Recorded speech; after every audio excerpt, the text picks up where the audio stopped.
All right, these are the answers to page 456 on vectors. First few here just want us to come up with the complement of this here, or the component form, and the magnitude. So for the component form, you're looking at how did I move? I went from -1 to +3.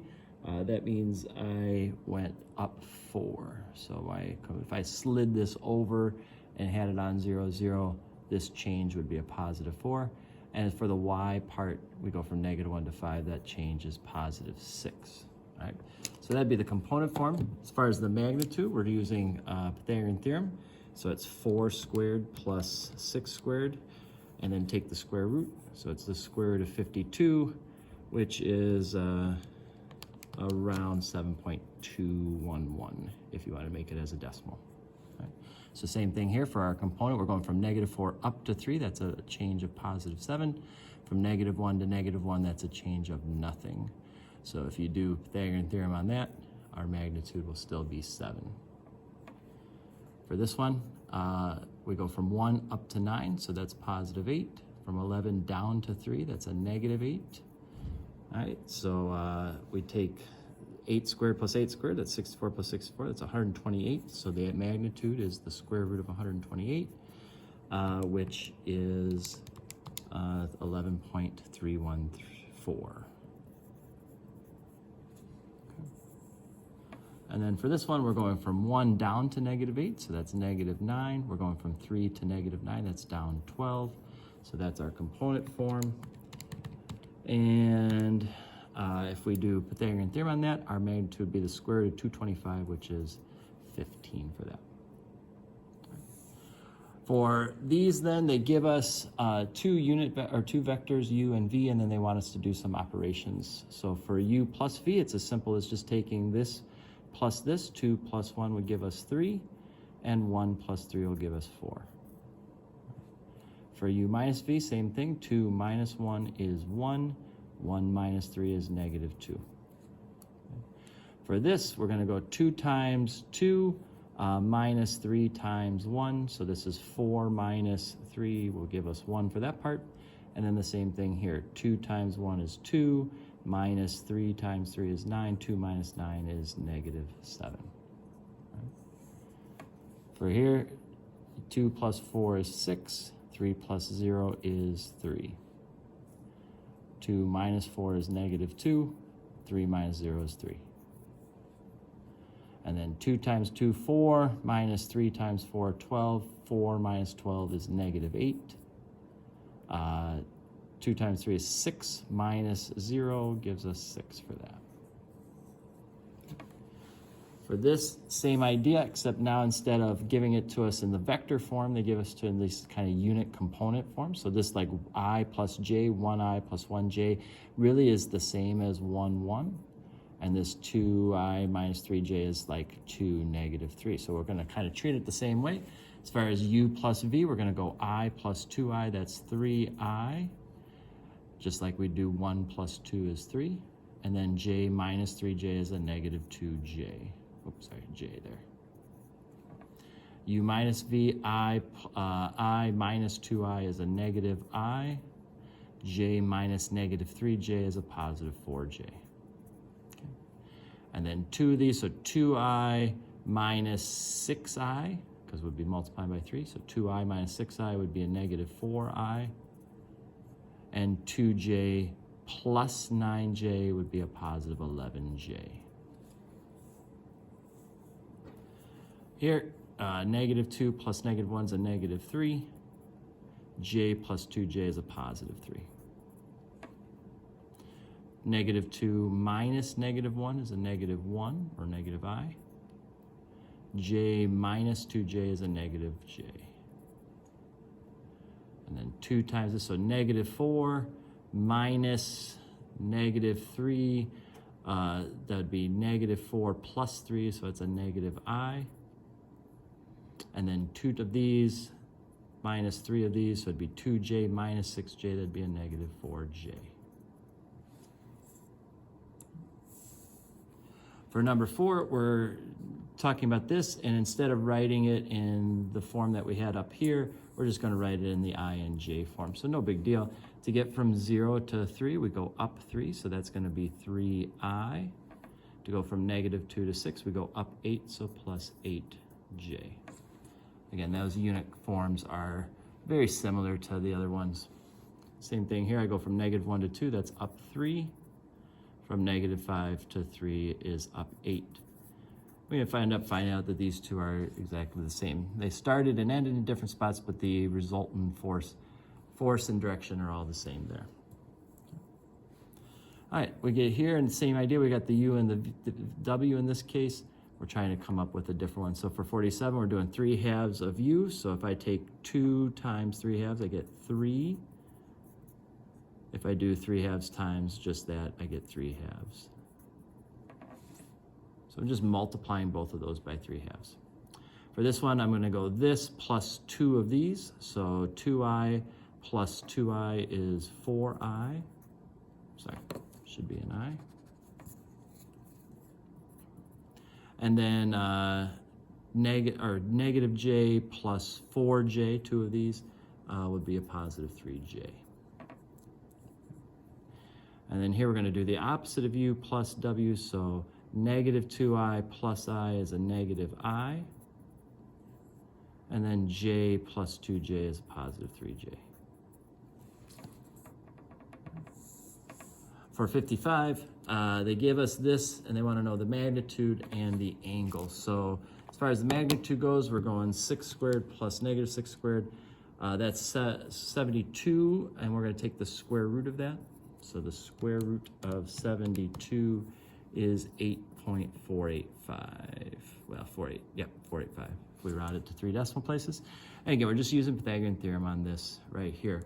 As far as the angle goes, if we think about this, 6i means we go 6 in the positive x direction. We go -6 in the y direction. And this is our vector then, going like this. So this is why Pythagorean theorem works. It's 6, 6. That's the hypotenuse. But now we have to come up with this angle that got us over to here. And you can see that this angle, since this was 6 and 6, this is that 45, 45, 90 right triangle, which means our angle would be 315 degrees. That got us over to there. All right. Now some application ones. For 73, we have an object that is being pulled in 2 different directions, one by a 300-pound force, and one by a 125-pound force. Actually, they're Newton forces. Similar idea. All right. So what we want to do is figure out what's the net result. Like, what direction will this thing be pulled then as it gets yanked in this way, and how much force would it be? Because it's not going to be the total. They're kind of working against each other a little bit. So we're going to try to figure that out. The easiest way to do that is take one of the vectors. It doesn't matter. In fact, you can kind of copy both. Take this vector, swing it up here, and kind of copy it right like that.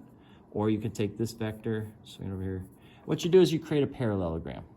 And the result vector is going to be the diagonal of that parallelogram. That's going to be the result. Now, this 125 newtons, it's the same thing over here. And since this angle was 45 degrees in a parallelogram, this would be 135. They're going to be what are called supplementary. They add up to 180. So now if you just, instead of looking at the parallelogram, if you just look at this triangle, we have this 300 Newton, we have this 125 Newton. That side is the resultant. That's the measure of that is going to be how much force is being applied to it. And this angle down here will be how many, what direction we go.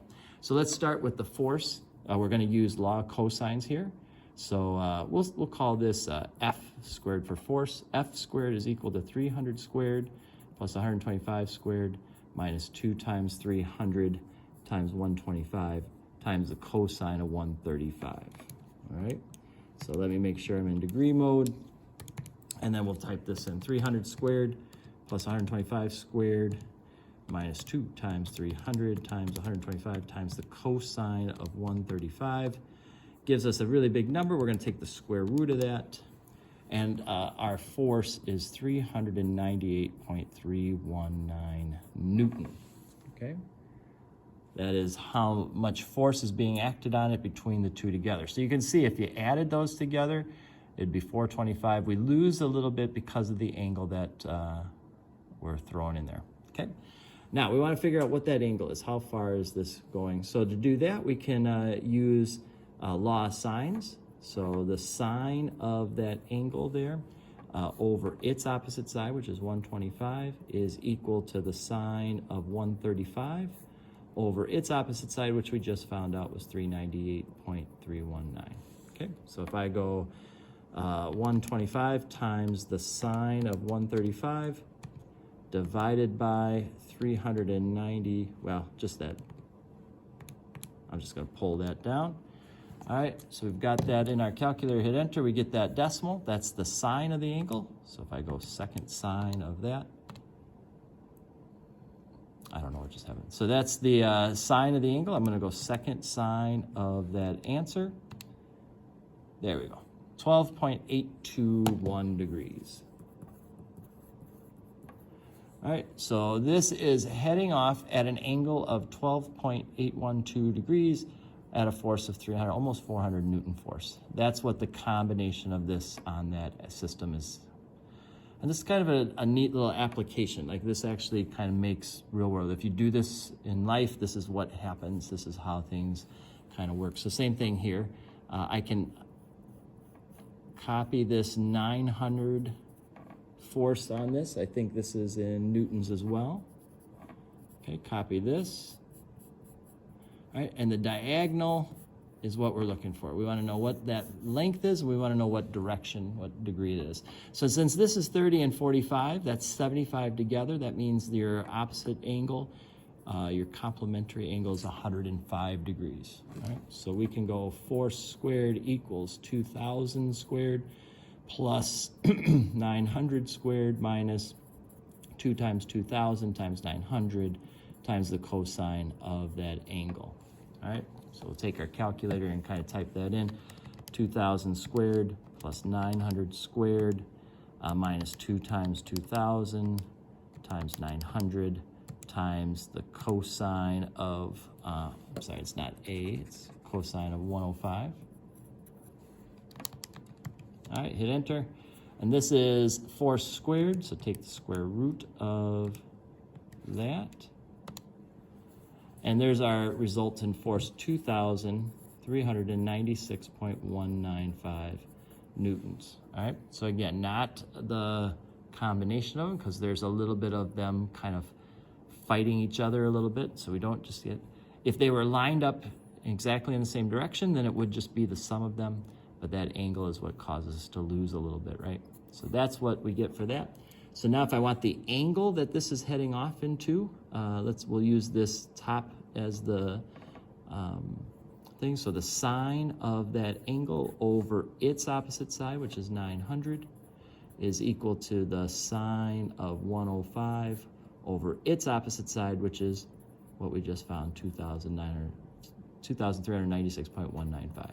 Okay, so if I go 900 times sine 105